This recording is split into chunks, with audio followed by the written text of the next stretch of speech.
guys know those mics are hot. Why don't we turn them off?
foot keeps hitting the tripod. Is it true? Yeah. With the lens? Yeah. You're not going to pan? I will, but not right now. Not until he's Okay. Peter, which direction should I move my feet? okay. To my right? To your right. Is that better? Cool. Yeah, again, it's in the shot. Okay. Yep. Let me know. Just trying to figure it out. How about down here? Yeah, I mean, that's fine. That's fine. Okay. Like that's okay. Yeah.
See the floor. All I get is a bald head. Can you be 6'2"? No. If I'm on my butt, I can't see over there. I never am up. Sam, look up. Can't see over whose head. Me too.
Okay, thank you very much. This is big stuff. We appreciate you being here. Late last night and early today, at my direction, the United States Armed Forces conducted an extraordinary military operation in the capital of Venezuela. Overwhelming American military power, air, land, and sea, was used to launch a spectacular assault. And it was an assault like people have not seen since World War II. It was a force against a heavily fortified military fortress in the heart of Caracas to bring outlaw dictator Nicolas Maduro to justice. This was one of the most stunning, effective, and powerful displays of American military might and competence in American history. And if you think about it, we've done some other good ones, like the attack on Soleimani, the attack on al-Baghdadi, and the obliteration and decimation of the Iran nuclear sites just recently in an operation known as Midnight Hammer. All perfectly executed and done. No nation in the world could achieve what America achieved yesterday, or frankly in just a short period of time. All Venezuelan military capacities were rendered powerless as the men and women of our military, working with U.S. law enforcement, successfully captured Maduro in the dead of night. It was dark. The lights of Caracas were largely turned off due to a certain expertise that we have. It was dark and it was deadly. But captured along with his wife, Celia Flores, both of whom now face American justice. Maduro and Flores have been indicted in the Southern District of New York, it's Jay Clayton, for their campaign of deadly narco-terrorism against the United States and its citizens. I want to thank the men and women of our military who achieved such an extraordinary success overnight with breathtaking speed, power, precision, and competence. You rarely see anything like it. You've seen some raids in this country that didn't go so well. They were an embarrassment. If you look back to Afghanistan, or if you look back to the Jimmy Carter days, they were different days. We're a respected country again, maybe like never before. These highly trained warriors, operating in collaboration with U.S. law enforcement, caught them in a very ready position. They were waiting for us. They knew we had many ships out in the sea, just sort of waiting. They knew we were coming. So they were in a ready, what's called a ready position. But they were completely overwhelmed and very quickly incapacitated. If you would have seen what I saw last night, you would have been very impressed. I'm not sure that you'll ever get to see it, but it was an incredible thing to see. Not a single American service member was killed, and not a single piece of American equipment was lost. We had many helicopters, many planes, many people involved in that fight. But think of that, not one piece of military equipment was lost, not one service member was, more importantly, killed. The United States military is the strongest and most fearsome military on the planet by far. With capabilities and skills our enemies can scarcely begin to imagine. We have the best equipment anywhere in the world. There's no equipment like what we have, and you see that even if you just look at the boats. You know, we've knocked out 97% of the drugs coming in by sea. 90%. Each boat kills 25, on average, 25,000 people. We knocked out 97%. And those drugs mostly come from a place called Venezuela. We're going to run the country until such time as we can do a safe, proper, and judicious transition. So we don't want to be involved with having somebody else get in, and we have the same situation that we had for the last long period of years. So we are going to run the country until such time as we can do a safe, proper, and judicious transition. And it has to be judicious, because that's what we're all about. We want peace, liberty, and justice for the great people of Venezuela, and that includes many from Venezuela that are now living in the United States and want to go back to their country. It's their homeland. We can't take a chance that somebody else takes over Venezuela that doesn't have the good of the Venezuelan people in mind. We've had decades of that. We're not going to let that happen. We're there now, and what people don't understand, but they understand as I say this, we're there now, but we're going to stay until such time as the proper transition can take place. So we're going to stay until such time as, we're going to run it essentially until such time as a proper transition can take place. As everyone knows, the oil business in Venezuela has been a bust, a total bust, for a long period of time. They were pumping almost nothing by comparison to what they could have been pumping and what could have taken place. We're going to have our very large United States oil companies, the biggest anywhere in the world, go in, spend billions of dollars, fix the badly broken infrastructure, the oil infrastructure, and start making money for the country.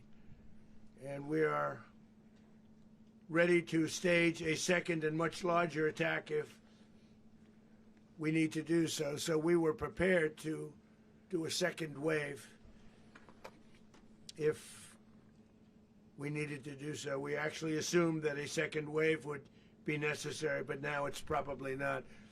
The first wave, if you'd like to call it that, the first attack was so successful, we probably don't have to do a second, but we're prepared to do a second wave, a much bigger wave, actually. This was pinpoint, but we have a much bigger wave that probably won't have to do. This partnership of Venezuela with the United States of America, a country that everybody wants to be involved with because of what we were able to do and accomplish, will make the people of Venezuela rich, independent, and safe. And it will also make the many, many people from Venezuela that are living in the United States extremely happy. They suffered. They suffered. So much was taken from them. They're not going to suffer anymore. The illegitimate dictator Maduro was the kingpin of a vast criminal network responsible for trafficking colossal amounts of deadly and illicit drugs into the United States. As alleged in the indictment, he personally oversaw the vicious cartel known as Cartel de las Solas, which flooded our nation with lethal poison, responsible for the deaths of countless Americans, the many, many Americans. Hundreds of thousands over the years of Americans died because of him. Maduro and his wife will soon face the full might of American justice and stand trial on American soil.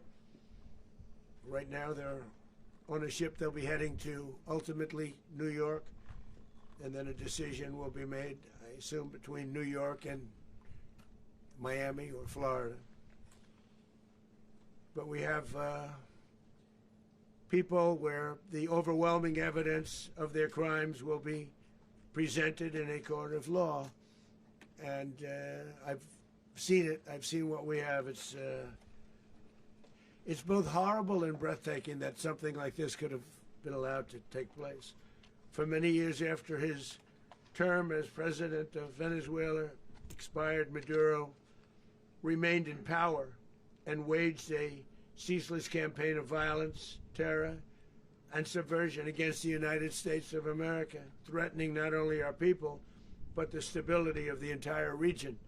And you all saw it. In addition to trafficking gigantic amounts of illegal drugs that inflicted untold suffering and human destruction all over the country, all over in particular the United States, Maduro sent savage and murderous gangs, including the bloodthirsty prison gang Tren de Aragua, to terrorize American communities nationwide, and he did indeed. They were in Colorado. They took over apartment complexes. They cut the fingers off people if they called police. They were brutal, but they're not so brutal now. And I just have to congratulate our military, Pete and everybody, and our National Guard, because the job that they've done, whether it's in Washington, D.C., where we have a totally safe city, where it was one of the most unsafe cities anywhere in the world, frankly, and now we have no crime in Washington, D.C. We haven't had a killing. We had the terrorist attack a few weeks ago. A little bit of a different kind of a threat, but we haven't had a killing in a long period of time, 6-7 months. We used to have two, on average, 2 a week in Washington, our capital. We don't have that anymore. The restaurants are opening. Everyone's happy. They're going, they're walking their daughters, they're walking their children, their wives. They walk to restaurants. Restaurants are opening all over Washington, D.C. So I want to thank the National Guard. I want to thank our military. And I want to thank law enforcement. It's been amazing. And they should do it with more cities. We're doing it, as you know, and we're doing it in Memphis, Tennessee right now, and crime is down. We've just sort of started a few weeks ago, but crime is down now 77%. And the governor of Louisiana called, great person, and he wanted us to help him, as you know, in a certain very nice part of Louisiana, and we have done that. It was a rough section, and we have crime down. I understand it's down to almost nothing already after 2.5 weeks. New Orleans, it's down to almost nothing, and we've only been there for 2.5 weeks. Can't imagine why governors wouldn't want us to help. We also helped, as you know, in Chicago, and crime went down a little bit there. We did a very small help because we had no working ability with the governor. The governor was a disaster, and the mayor was a disaster, but it knocked down crime. But we're pulling out of there. When they need us, we'll know. You'll know. You'll be writing about it. And likewise, Los Angeles, where we saved Los Angeles early on, where the head of the police department made a statement that if the federal government didn't come in, we would have lost Los Angeles. That's long after the fires. That's when they had the riots in Los Angeles. We did a great job. Got no credit for it whatsoever, but that's okay. It doesn't matter. We don't need the credit. But we'll be pulling out when they need us. They'll call, or we'll go back if we have to. We'll go back. But we did a great job in various cities. But the place that we're very proud of is Washington, D.C., because it's our nation's capital. We took it from being a crime-ridden mess to being one of the safest cities in the country. But the gangs that they sent raped, tortured, and murdered American women and children. They were in all of the cities I mentioned, Tren de Aragua. And they were sent by Maduro to terrorize our people, and now Maduro will never again be able to threaten an American citizen or anybody from Venezuela. There will no longer be threats. For years I've highlighted the stories of those innocent Americans whose lives were so heartlessly robbed by this Venezuelan terrorist organization. Really one of the worst. One of the worst, they say the worst. Americans like 12-year-old Jocelyn Nungary from Houston. Beautiful Jocelyn Nungary, what happened to her? They, as you know, they kidnapped, assaulted, and murdered by Tren de Aragua animals. They murdered Jocelyn and left her dead under the bridge. There was a bridge that will never be the same to so many people after seeing what happened. As I've said many times, the Maduro regime emptied out their prisons, sent their worst and most violent monsters into the United States, to steal American lives. And they came from mental institutions and insane asylums. They came from prisons and jails. The reason I say both, they sound similar. Actually, prisons a little bit more hostile, a little bit tougher. A mental institution isn't as tough as an insane asylum, but we got them both. They sent from their mental institutions. They sent from their jails, prisons. They were drug dealers. They were drug kingpins. They sent everybody bad into the United States. But no longer. And we have now a border where nobody gets through. In addition, Venezuela unilaterally seized and stole American oil, American assets, and American platforms, costing us billions and billions of dollars. They did this a while ago, but we never had a president that did anything about it. They took all of our property. It was our property. We built it. And we never had a president that decided to do anything about it. Instead, they fought wars that were 10,000 miles away. We built Venezuela oil industry with American talent, drive, and skill, and the socialist regime stole it from us during those previous administrations, and they stole it through force. This constituted one of the largest thefts of American property in the history of our country. Considered the largest theft of property in the history of our country. Massive oil infrastructure was taken like we were babies, and we didn't do anything about it. I would have done something about it.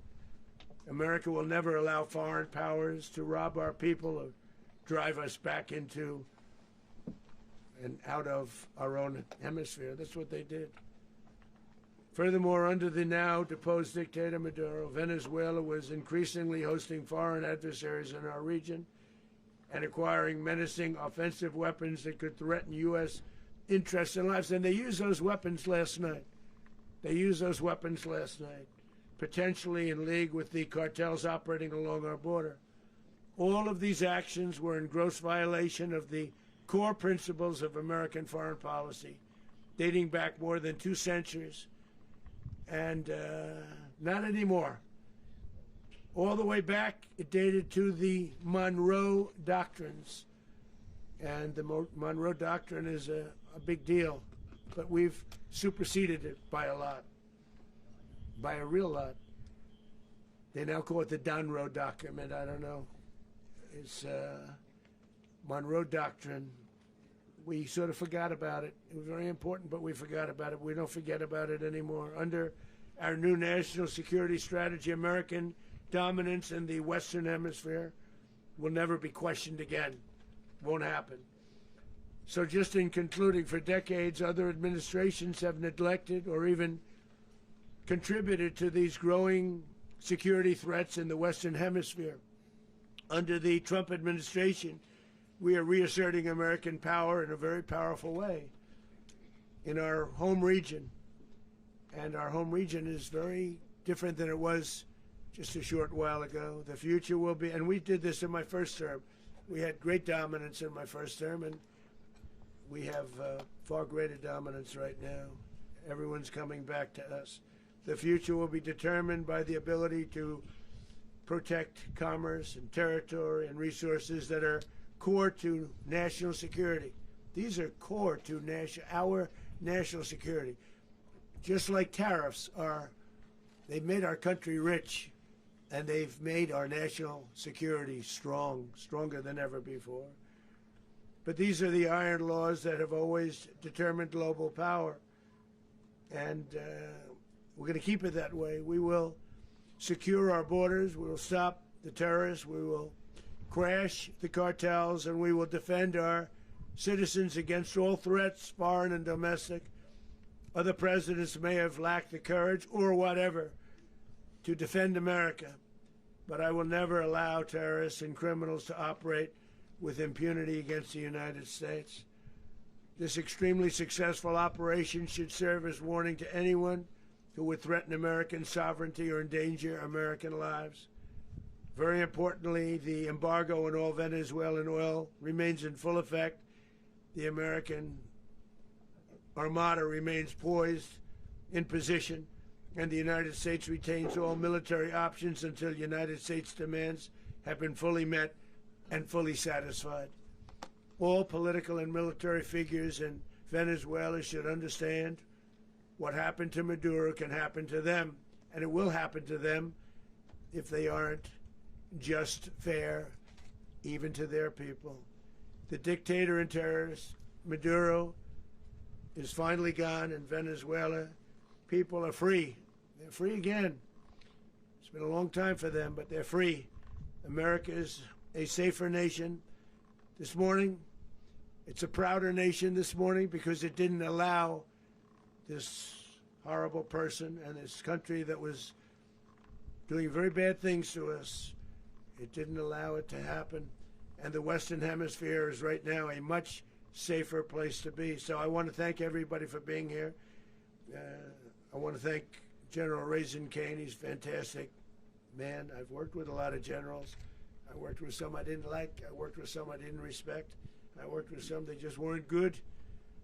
But this guy is fantastic. I watched last night one of the most precise attacks on sovereignty. I mean, it was an attack for justice. And I'm very proud of him, and I'm very proud of our Secretary of War, Pete Hegseth, who I'm going to ask to say a few words. Thank you very much. Mr. President, can you explain how the U.S. will run Venezuela? Well, thank you, Mr. President. Finally, a commander-in-chief the world respects and the American people deserve. And as the President said, words can barely capture the bravery and the power and the precision of this historic operation. A massive joint military and law enforcement raid flawlessly executed by the greatest Americans our country has to offer. American warriors are second to none, the best in the world and the best of our country. What all of us witnessed last night was sheer guts and grit, gallantry, and glory of the American warrior. I'm simply humbled by such men, and I tip my hat to our chairman, Dan Raisin Kane, and all those Americans who stood watch last night. Our warriors are the elite of America, and again, President Trump has your back. No other country on planet Earth, and it's not even close, could pull this kind of operation off. And no other president has ever shown this kind of leadership, courage, and resolve. The most powerful combination the world has ever seen. As the President said, our adversaries remain on notice. America can project our will anywhere, anytime. The coordination, the stealth, the lethality, the precision, the very long arm of American justice, all on full display in the middle of the night. Nicolas Maduro had his chance, just like Iran had their chance, until they didn't and until he didn't. He effed around, and he found out. President Trump is deadly serious about stopping the flow of gangs and violence to our country. Deadly serious about stopping the flow of drugs and poison to our people. Deadly serious about getting back the oil that was stolen from us. And deadly serious about reestablishing American deterrence and dominance in the Western Hemisphere. This is about the safety, security, freedom, and prosperity of the American people. This is America first. This is peace through strength. And the United States War Department is proud to help deliver it. Welcome to 2026, and under President Trump, America is back. I'd like to welcome now our chairman, Chairman Raisin Kane, to give a few more details about the operation. Mr. Chairman. Thank you, Mr. Secretary. Thank you, Mr. President, and good morning. Last night, on the order of the President of the United States and in support of a request from the Department of Justice, as the President said, the United States military conducted an apprehension mission in Caracas, Venezuela, to bring to justice two indicted persons, Nicolas and Cecilia Maduro. This operation, known as Operation Absolute Resolve, was discreet, precise, and conducted during the darkest hours of January 2nd and was the culmination of months of planning and rehearsal, an operation that, frankly, only the United States military could undertake. What I'd like to do this morning is talk to you through some of the preparation and the details without compromising any of our tactics, techniques, and procedures. There is always a chance that we'll be tasked to do this type of mission again. Our interagency work began months ago and built on decades of experience of integrating complex air, ground, space, and maritime operations. While the past 2 decades have honed the skills of our special operations forces, this particular mission required every component of our joint force, with soldiers, sailors, airmen, Marines, and Guardians working in unison with our intelligence agency partners and law enforcement teammates in an unprecedented operation. We leveraged our unmatched intelligence capabilities and our years of experience in hunting terrorists, and we could not have done this mission without the incredible work by various intelligence agencies, including the CIA, NSA, and NGA. We watched, we waited, we prepared, we remained patient and professional. This mission was meticulously planned, drawing lessons from decades of missions over the last many years, many missions over these last many years. This was an audacious operation that only the United States could do. It required the utmost of precision and integration within our joint force. And the word integration does not explain the sheer complexity of such a mission. An extraction so precise it involved more than 150 aircraft launching across the Western Hemisphere in close coordination, all coming together in time and place to layer effects for a single purpose: to get an interdiction force into downtown Caracas while maintaining the element of tactical surprise. Failure of one component of this well-oiled machine would have endangered the entire mission, and failure is never an option for America's joint force. Those in the air over Caracas last night were willing to give their lives for those on the ground and in the helicopters. Let me talk a little bit about the preparation. After months of work by our intelligence teammates to find Maduro and understand how he moved, where he lived, where he traveled, what he ate, what he wore, what were his pets, in early December, our force was set pending a series of aligned events. Key was choosing the right day to minimize the potential for civilian harm and maximize the element of surprise, and minimize the harm to the indicted personnel so, as the President said, they could be brought to justice. And as the President said earlier today, weather in Venezuela is always a factor this time of the year. And over the weeks through Christmas and New Year's, the men and women of the United States military sat ready, patiently waiting for the right triggers to be met and the President to order us into action.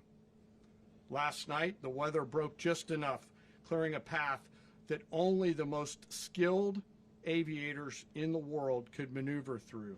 Ocean, mountain, low cloud ceilings, but when tasked with a mission, this organization does not quit. At 10:46 p.m. Eastern Time last night, the President ordered the United States military to move forward with this mission. He said to us, and we appreciate it, Mr. President, good luck and Godspeed. And those words were transmitted to the entire joint force. Over the course of the night, aircraft began launching from 20 different bases on land and sea across the Western Hemisphere. In total, more than 150 aircraft, bombers, fighters, intelligence, reconnaissance, surveillance, rotary wing were in the air last night. Thousands and thousands of hours of experience were airborne. Our youngest crew member was 20, and our oldest crew member was 49, and there's simply no match for American military might. As the night began, the helicopters took off with the extraction force, which included law enforcement officers, and began their flight into Venezuela at 100 feet above the water. As they approached Venezuelan shores, the United States began layering different effects provided by Spacecom, Cybercom, and other members of the interagency to create a pathway. Overhead, those forces were protected by aircraft from the United States Marines, the United States Navy, the United States Air Force, and the Air National Guard. The force included F-22s, F-35s, F-18s, EA-18s, E-2s, B-1 bombers, and other support aircraft, as well as numerous remotely piloted drones. As the force began to approach Caracas, the Joint Air Component began dismantling and disabling the air defense systems in Venezuela, employing weapons to ensure the safe passage of the helicopters into the target area. The goal of our air component is, was, and always will be to protect the helicopters and the ground force and get them to the target and get them home. As the force crossed the last point of high terrain where they'd been hiding in the clutter, we assessed that we had maintained totally the element of surprise. As the helicopter force ingressed towards the objective at low level, we arrived at Maduro's compound at 1:01 a.m. Eastern Standard Time, or 2:01 a.m. Caracas local time, and the apprehension force descended into Maduro's compound and moved with speed, precision, and discipline towards their objective, and isolated the area to ensure the safety and security of the ground force while apprehending the indicted persons. On arrival into the target area, the helicopters came under fire, and they replied with that fire with overwhelming force in self-defense. One of our aircraft was hit but remained flyable, and as the President said earlier today, all of our aircraft came home, and that aircraft remained flyable during the rest of the mission. As the operation unfolded at the compound, our air and ground intelligence teams provided real-time updates to the ground force, ensuring those forces could safely navigate the complex environment without unnecessary risk. The force remained protected by overhead tactical aviation. Maduro and his wife, both indicted, gave up and were taken into custody by the Department of Justice, assisted by our incredible U.S. military with professionalism and precision, with no loss of U.S. life. After securing the indicted persons, the force began to prep for departure. Helicopters were called in to exfiltrate the extraction force, while fighter aircraft and remotely piloted aircraft provided overhead coverage and suppressive fire. There were multiple self-defense engagements as the force began to withdraw out of Venezuela. The force successfully exfiltrated and returned to their afloat launch bases, and the force was over the water at 3:29 a.m. Eastern Standard Time with indicted persons on board. And both Maduro and his wife were embarked aboard the USS Iwo Jima. In closing, what we've witnessed today is a powerful demonstration of America's joint force. We think, we develop, we train, we rehearse, we debrief, we rehearse again and again, not to get it right, but to ensure that we cannot get it wrong. Our jobs are to integrate combat power so when the order comes, we can deliver overwhelming force at the time and the place of our choosing against any foe anywhere in the world. I am immensely proud today of our joint force and filled with gratitude to represent them here today. There is simply no mission too difficult for these incredible professionals and the families that stand by them and support them. As we stand here this morning, our forces remain in the region at a high state of readiness, prepared to project power, defend themselves, and our interests in the region. This operation is a testament to the dedication and unwavering commitment to justice and our resolve to hold accountable those who threaten peace and stability. In closing, I want to express my heartfelt gratitude to the brave men and women who executed this mission. Their courage and tireless commitment to our nation are what makes us strong. Thank you, Mr. Secretary, and thank you, Mr. President. Well, I don't have much to add to what you've heard now, other than the following points. Nicolas Maduro was indicted in 2020 in the United States. He is not the legitimate president of Venezuela. That's not just us saying it. the first Trump administration, the Biden administration, the second Trump administration. None of those three recognized him. He's not recognized by the European Union and multiple countries around the world. He is a fugitive of American justice with a $50 million reward, which I guess we saved $50 million. And We should make sure. yeah, exactly. But Don't let anybody claim it. Nobody deserves it but us. But I want to be clear about one thing. Nicolas Maduro had multiple opportunities to avoid this. He was provided multiple very, very, very generous offers and chose instead to act like a wild man, chose instead to play around. And the result is what we saw tonight. The other message here is the following. You have a guy, like many people around the world, they like to play games. You have a guy who decides he's going to invite Iran into his country, is going to, do the confiscation of American oil companies, is going to flood our country with gang members, is going to take Americans prisoner and try to hold them for hostage and trade them like he was able to do with the Biden administration. Basically likes to play games all this time and thinks nothing's going to happen. And I hope what people now understand is that we have a president. The 47th president of the United States is not a game player. When he tells you that he's going to do something, when tells you he's going to address a problem, he means it. He actions it. I can tell you, I've watched this process now for 14, 15 years, been around it. Everybody talks. I'm going to do this. I'm going to do that. When I get there, we're going to do this. We're going to take. This is a president of action. Like, I don't understand yet how they haven't figured this out. And now, if you don't know, now you know. Because this is the way it's going to play out. And I think people need to understand that this is not a president that just talks and does letters and press conferences. And, if he says he's serious about something, he means it. And this is something that was a direct threat to the national interest of the United States. And the president addressed it. There's a president of peace, by the way. I told you what I just said earlier. This guy had multiple opportunities to find his way somewhere else and figure out another. He could have been living somewhere else right now very happy. But instead, he wanted to play big boy. And so now, he's got other sets of problems on his hands. And but I think the message here should be for the world. Look, the president doesn't go out looking for people to pick fights with. He's not generally wants to get along with everybody. We'll talk and meet with anybody. But don't play games. Don't play games with this president's in office because it's not going to turn out well. And so I hope that, I guess that lesson was learned last night, and we hope it'll be instructive moving forward. Is that a message for Cuba? Mr. President. Mr. President. Mr. President. Mr. President. You said that the U.S. is going to run Venezuela, so who's in power right now?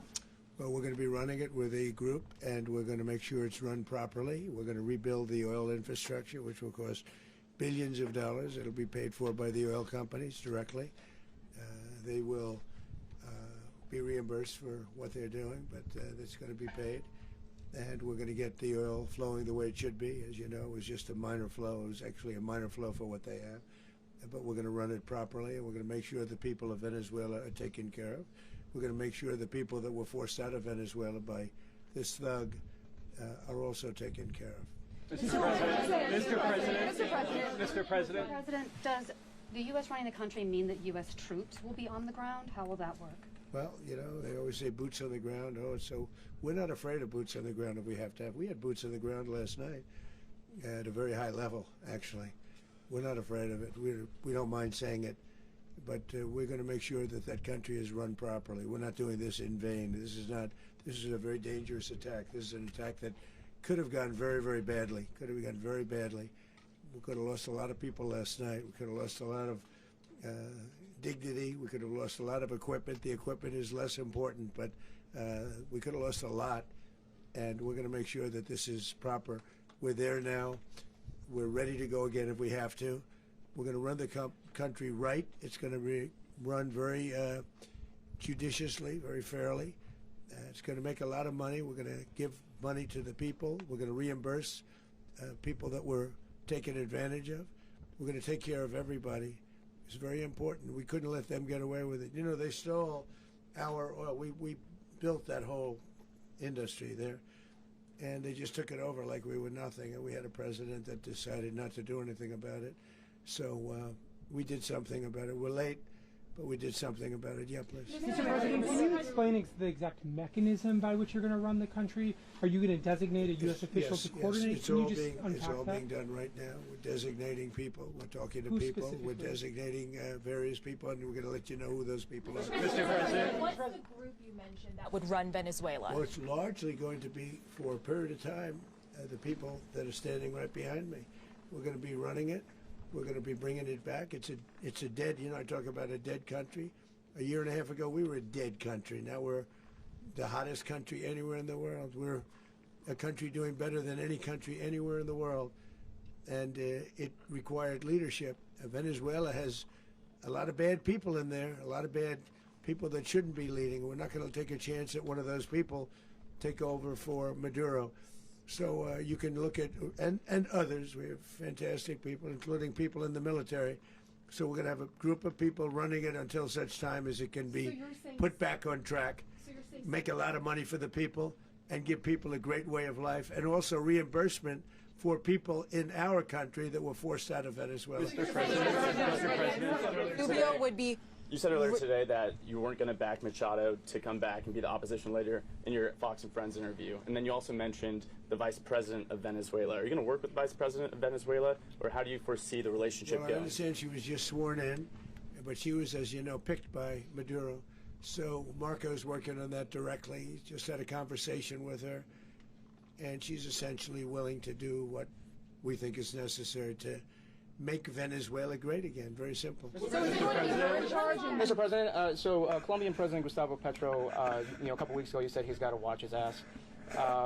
And today, he said he's not concerned about anything happening to him in the aftermath of this operation. So, just what your message is Well, about he that. has cocaine mills. He has factories where he makes cocaine.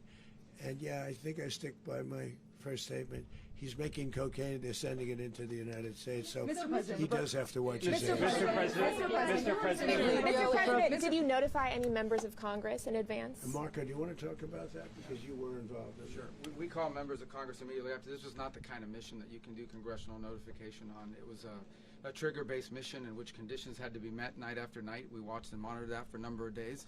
So it's just simply not the kind of mission you can call people and say, hey, we may do this at some point in the next 15 days.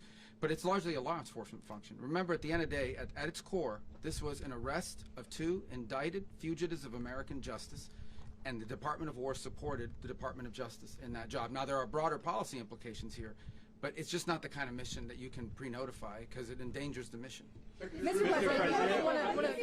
I can add one thing to that, Congress has a tendency to leak. This would not be good. If they leaked, General, I think it would have been maybe a very different result. But I have to say, they knew we were coming at some point, We had a lot of ships out there. They sort of knew we were coming. But Congress will leak, and we don't want leakers. Mr. President, You were one of the only people to watch this all play out live. What was Maduro doing when the U.S. forces entered what I assume would be his home? And also, was there any point where the U.S. was considering, if Maduro pushed back or resisted, killing Maduro? It could have happened. It could have happened. He was trying to get into a safe place. You know what a safe place is, all steel. And he wasn't able to make it to the door because our guys were so fast. They went through the opposition so fast. And there was a lot of opposition. People were wondering, do we get them by surprise? Sort of surprised, but they were waiting for something. It was a lot of opposition. There was a lot of gunfire. You saw some of it today. But he was trying to get to a safe place, which wasn't safe because we would have had the door blown up in about 47 seconds, they say on average, regardless of how thick the steel was. It was a very thick door. It was a very heavy door, but he was unable to get to that door. He made it to the door. He was unable to close it. So where's Maduro going to be? Go ahead, finish. Where is Maduro going to be in the time being right now? Do you know his exact whereabouts? Well, eventually, ultimately, in the near future, he's going to be brought to New York. And where is he going to be held? Where is he going to be held in New York? Do you know? That's going to be up to the officials that do these things. Mr. President, the U.S. has something of a mixed track record of ousting dictators without necessarily a plan for what comes afterwards. Did that weigh on your decision Well, that's making? when we had different presidents, but with me, that's not true. With me, we've had a perfect track record of winning. We win a lot, and we win. If you look at Soleimani, you look at al-Baghdadi, you look at the Midnight Hammer. Midnight Hammer was incredible. Right now, you wouldn't have peace in the Middle East. We have essentially peace in the Middle East because of that. If we weren't successful with Midnight Hammer, you wouldn't have peace in the Middle East. So with me, you've had a lot of victory. You've had only victories. You've had no losses. Yeah. Mr. President, can you? How long do you expect the U.S. to run Venezuela, and how soon do you want the Venezuelan people to hold elections? So I'd like to do it quickly, but it takes a period of time. You know, we're rebuilding. We have to rebuild their whole infrastructure. The infrastructure is rotted. It's actually very dangerous. It's blow-up territory. Oil is very dangerous. It's a very dangerous thing to take out of the ground. It can kill a lot of people. It has killed a lot of people doing just that. The infrastructure is old. It's rotted. Much of it is stuff that we put there 25 years ago, and we're going to be replacing it. And we're going to take a lot of money out so that we can take care of the country. Are you saying that Secretary Rubio and Mr. President, China, Russia, and Iran have interests in Venezuela. How does this operation affect your relationships with them when it comes to the oil and drugs? In terms of China and Russia, Russia when we get things straightened out. But in terms of other countries that want oil, we're in the oil business. We're going to sell it to them. We're not going to say we're not going to. In other words, we'll be selling oil, probably in much larger doses because they couldn't produce very much because their infrastructure was so bad.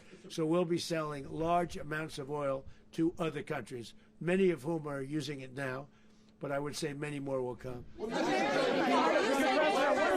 Are you saying that, Mr. President, are you saying that? Oh.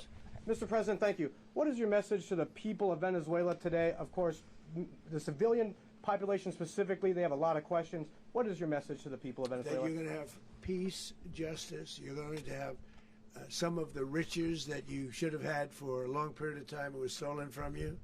But you're going to have peace, and you're going to have safety. You're going to have justice. You're going to have a country. You're going to have a real country. You're going to have potentially a great country. You know, if you go back 20 years, maybe even a little longer ago, that was a great country, and they destroyed it. Remember I said that if we lose this election, the United States will be Venezuela on steroids. That's what would have happened. Had we lost the election, the 2024 election, we suffered so badly when you look at the border from 2020. What they did, what Joe Biden administration did to our country should never be forgotten.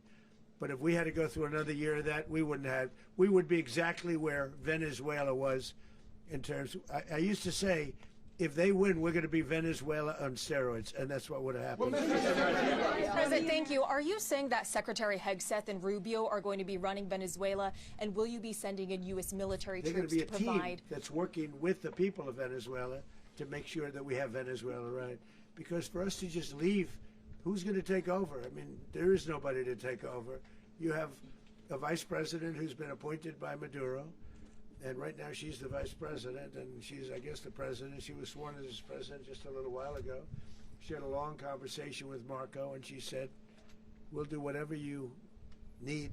I think she was quite gracious, but she really doesn't have a choice. We're going to have this done right. We're not going to just do this with Maduro, then leave like everybody else, leave and say, let it go to hell. If we just left, it has zero chance of ever coming back. We'll run it properly. We'll run it professionally. We'll have the greatest oil companies in the world go in and invest billions and billions of dollars and take out money, use that money in Venezuela.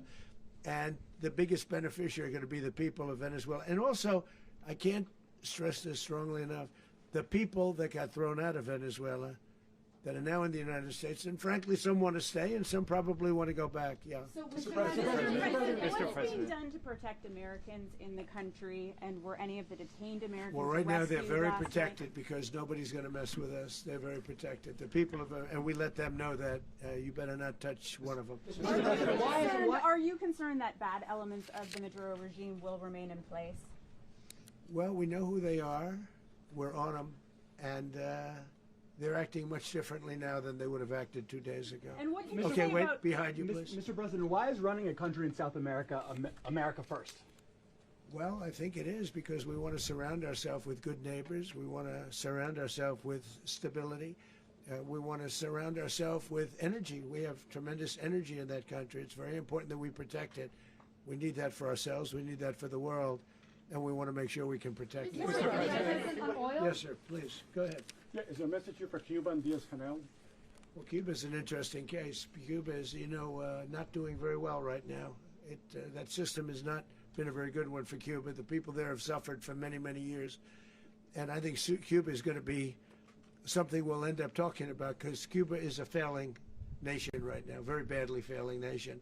And we want to help the people. It's very similar in the sense that we want to help the people in Cuba, but we want to also help the people that were forced out of Cuba and living in this country. Do you want to say something about that, Marco, please? Well, I mean, I just gave you a statement a few minutes ago about, when the president speaks, you should take him seriously. So suffice it to say, Cuba is a disaster.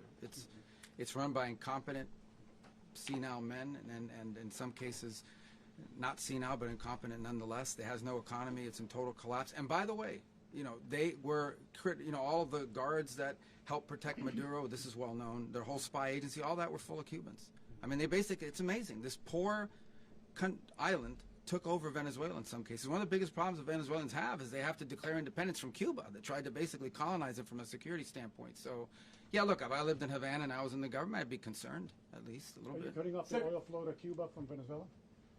Well, the president already announced a week ago that anything that's sanctioned, it's sanctioned oil, it's not going to be allowed to get there. So that's an The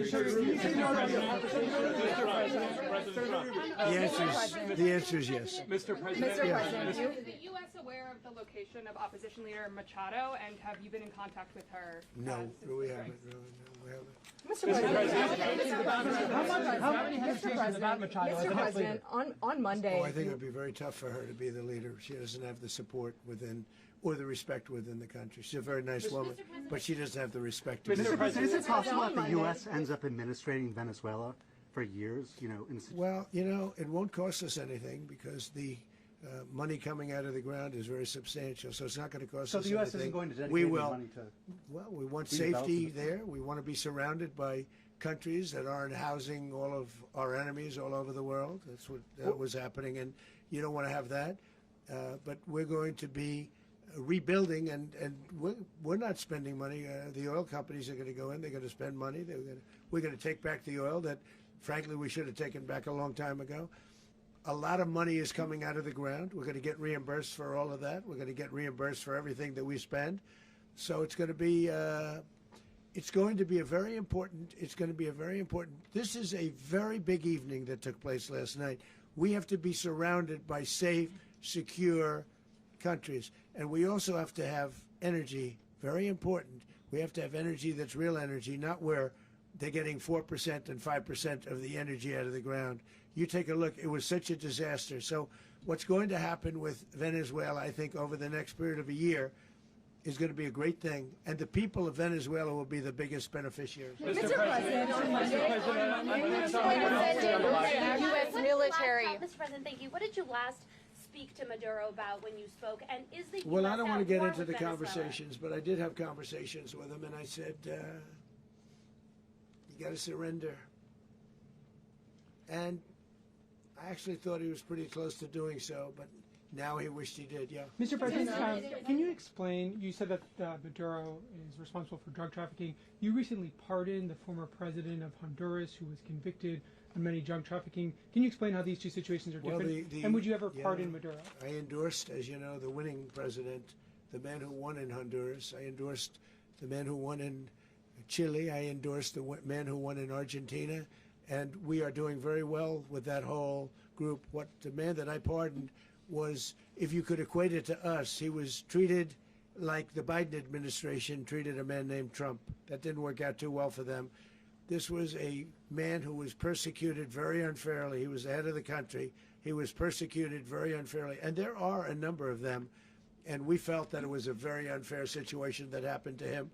He's also a party member of the man who won. So obviously the people liked what I did. And one of the reasons that was done is because of the fact that the party in power felt very strongly that that man was treated very badly. I studied it very quickly, and then I studied it in great detail. I went to a lot of the people standing behind me, and they felt that that man was persecuted and treated very badly. That's why I gave him a pardon. Mr. President, you referenced boots on the ground earlier. Can you just sort of button this up? Do you envision the U.S. military having a presence in Venezuela as the U.S. runs that country? Well, no, we're going to have a presence in Venezuela as it pertains to oil, because we have to have, we're sending our expertise in. So you may need something, not very much. But no, we're going to be taking out a tremendous amount of wealth out of the ground. and that wealth is going to the people of Venezuela and people from outside of Venezuela that used to be in Venezuela. And it goes also to the United States of America in the form of reimbursement for the damages caused us by that country. So I want to thank you all very much. Thank you. Do you have one? Yes, please. You were so nice before. I'm going to give you the final question. Go Thank ahead. you, Mr. Unless it's a President. bad question, in It's which about case I'll Putin. go one word. It's about who? It's about Putin, if you want. About Putin. Well, okay. that's always nice. You had to a talk phone. about Putin. You had a phone call with him on Yeah. Monday. Did he talk at all about Maduro? Did y'all talk about this? No, we didn't. And We then- never spoke about Maduro. Are you mad at him right now? I mean, there's this I'm not intelligence. thrilled with Putin. I'm not thrilled with Putin. He's killing too many people. There was that I intelligence. thought that would be so. I settled 8 1/4 war. You know what the 1/4 was? Thailand and Cambodia. I did it again. They broke out, and I did it in about 5 hours, and I settled it. I'm giving myself 1/4, so I'm up to now 8 1/4. In other words, I settled the war, but then they broke out. They had a pretty bad breakout over the last 4 days. I got them to go back to peace. So I only give 1/4. I thought the easiest one would be, one of the easier ones would be Russia, Ukraine. It's not. And they both have done some pretty bad things. And look, that's Biden's war. That's not my war. But I want to stop the lives. Did you see where last month, 30,000, it was 27,000 the month before. 30,000, mostly soldiers, were killed this last month. 30,000. I want to stop that. You know, I got NATO to pay 5% instead of the 2% that they weren't paying. They weren't paying 2, now they pay 5. And we send them a lot of munitions, we send them a lot of things, missiles and various other things, a lot. And they pay. The United States is not losing money. We're probably making money on that. It's the last thing I care about. I just want to stop all those people. We're losing 25, 30,000 human beings that come from 2 places that are very far away. But if I can stop, because it's something I've been pretty good at doing, deals, I guess. It's all a deal. Life is a big deal. But if I can stop that war and stop 30,000 young people, in addition to the fact that people are being killed in Kiev, people are being killed in other cities throughout, you know, a much smaller number, but they're being killed, viciously killed. So I'm not happy about it. I thought that would be something that would get solved. We have Mr. Witkoff here. I think that we're making progress, but that's a war that should have never happened. If I were president, it would have never happened. Putin says it. Everybody says it. If I were president, that would have never happened. But I inherited that war. That was Joe Biden, Zelensky, and Putin. I came into the situation, and it's a mess. And I will say this. I watched an operation last night that was so precise, that was so brilliant. I mean, it was incredible. If we had our people, like this general and our people involved, that war would not have gone on very long, that I can tell you. You told me That war, to use an old term, that war has become a bloodbath. And we want it to get stopped. Thank you very much. Are you concerned a rogue Venezuelan general can take over the country? Can you talk about your conversation with the vice president?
Some of the papers, that was for me. So I really, the first thing, like, blah, blah, blah, blah, blah. Okay, that's 16. Oh, what are you doing?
My business.